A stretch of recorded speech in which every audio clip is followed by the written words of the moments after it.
বাংলার আকাশে কুয়াশায় ঢাকা ছিল মিরপুর ক্রিকেট স্টেডিয়াম, তবুও থেমে নেই চিটাগং কিংসের বীরধ্বংসী ব্যাটার উসমান খান। কেননা এবারের বিপিএলে চিটাগং কিংসের হয়ে প্রথম সেঞ্চুরি তুলে নেন এই পাকিস্তানি বীরধ্বংসী ব্যাটার উসমান খান এবং তার সেঞ্চুরির পর চিটাগং কিংসে আর থামাতে পারেনি দুর্বার রাজশাহী, যার ফলে 105 রানের বিশাল ব্যবধানে হেরে যায় দুর্বার রাজশাহী।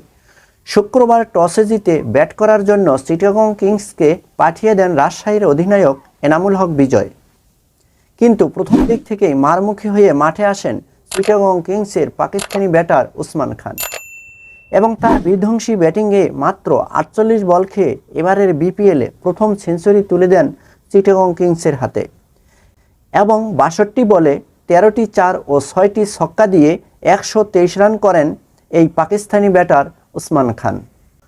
উসমান খানের সেঞ্চুরিতে ভর করে নির্ধারিত 20 ওভারে 5 উইকেটে হারিয়ে 219 রান সংগ্রহ করে চিটাগং কিংস।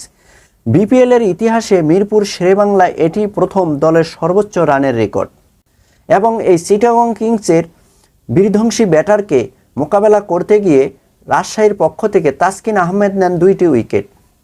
এর পরবর্তী ম্যাচে 220 রানের বিশাল লক্ষ্য নিয়ে মাঠে নামেন রাজশাহী এবং শুরুতেই ধাক্কা খায় রাজশাহী।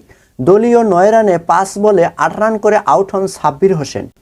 এরপর এনামুল হক বিজয় ও মোহাম্মদ হারিস মিলে শুরুর ধাক্কাটাকে কোনোমতো সামাল দিয়ে এগিয়ে যান। 32 রানের জুটি গড়েন তারা, তবে দ্রুতই জোড়া উইকেট হারিয়ে চাপে পড়ে আবারও রাজশাহী। বিজয় 9 বলে 8 ও হারিস 15 বলে 32 রান করে ফিরে যান সাজঘরে। এরপর ইয়াসির রাব্বি ও আকবর আলী প্রতিরোধ গড়ার চেষ্টা করেন, তবে আকবর 12 বলে 18 করে ফিরে যান। এরপর আলিস ইসলাম ও আরাফাত সানির ধস নামে।